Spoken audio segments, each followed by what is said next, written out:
Asia ఖండంలోనే రెండో అతిపెద్ద జాతర మన మేడారం జాతర. గిరిజనులకు ఇదే పెద్ద జాతర. ఆంధ్ర, ఛత్తీస్గఢ్, ఒరిస్సా, మహారాష్ట్ర ఇట్లా 4-5 రాష్ట్రాలకు వెళ్ళి భక్తులు వస్తారు. ఎప్పుడంటే అప్పుడు అమ్మలు ఉండరట. 2 ఏళ్లకు ఒక్కపారే దర్శన భాగ్యం, అది కూడా 4 వద్దులే. మన తెలంగాణలో ఇంత పెద్ద జాతర అవుతుంటే అప్పట్లో సీఎం సీట్లున్న కేసీఆర్ సార్ పోనే పోలే. ఇప్పుడున్న సీఎం సారు గాలి మోటార్ వేసుకొని సీదా మేడారంలో దిగిండు.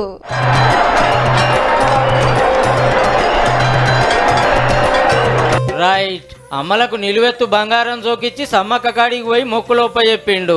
అటెనక సారలమ్మను గోల్చుకున్నాడు. అప్పట్లో ప్రతిపక్షం లీడర్ గా ఇప్పుడు సీఎం గా వచ్చిండు అన్నట్టు. తల్లుల దీవెనతోటే మేము పవర్లకు రాగానే జాతర వచ్చింది, తక్కువ టైంలోనే మంచిగా సౌలతులు చేసినాం, ఫ్రీ బస్సుల వల్ల మహిళా భక్తులు బాగ్గొస్తున్నారు అన్నాడు రేవంత్ రెడ్డి సారు. గతంలో చంద్రశేఖరరావు గారు ముఖ్యమంత్రిగా సందర్శించుకోకపోవడం వల్ల, నిర్లక్ష్యం చేయకపోవడం వల్ల ఈరోజు వారు భారీ మూల్యాన్ని చెల్లించిండ్రు.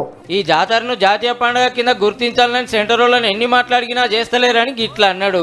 ఉత్తర భారతం, దక్షిణ భారతం అనే వివక్ష చూపించడం మంచిది కాదు. అయోధ్యలో రాముడిని దర్శించుకోవాలి అని మీరు ఎట్లయితే చెప్తున్నారో, ప్రధానమంత్రి గారు రావాలి, సందర్శించుకోవాలి. గిరిజన సాంప్రదాయాలు పాటించుకుంటేనే జాతర కాడ సౌలతులు పెంచడానికి ఒక కమిటీ చేస్తారట.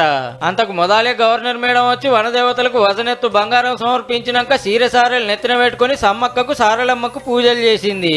తెలంగాణ ప్రజలందరూ, గిరిజన ప్రజలందరూ, భారత ప్రజలందరూ సంతోషంగా, ఆనందంగా, ఆరోగ్యంగా ఉండాలని సమ్మక్క సరళక ప్రార్థిస్తున్నాను. అట్లనే సెంటర్ మంత్రి అర్జున్ ముండా సారు, మన మంత్రి శ్రీధర్ బాబు సార్ వచ్చి మొక్కులు పెట్టిండ్రు. ఇక ఇటుకెళ్లి పాత మంత్రి ఎర్రబెల్లి సార్ వస్తుంటే మేమంతా లైన్లో నిలబడ్డాం, విఐపీల పేరు మీద మీరు రయ్యన పోతారా అని లొల్లి పెట్టిండ్రు భక్తులు.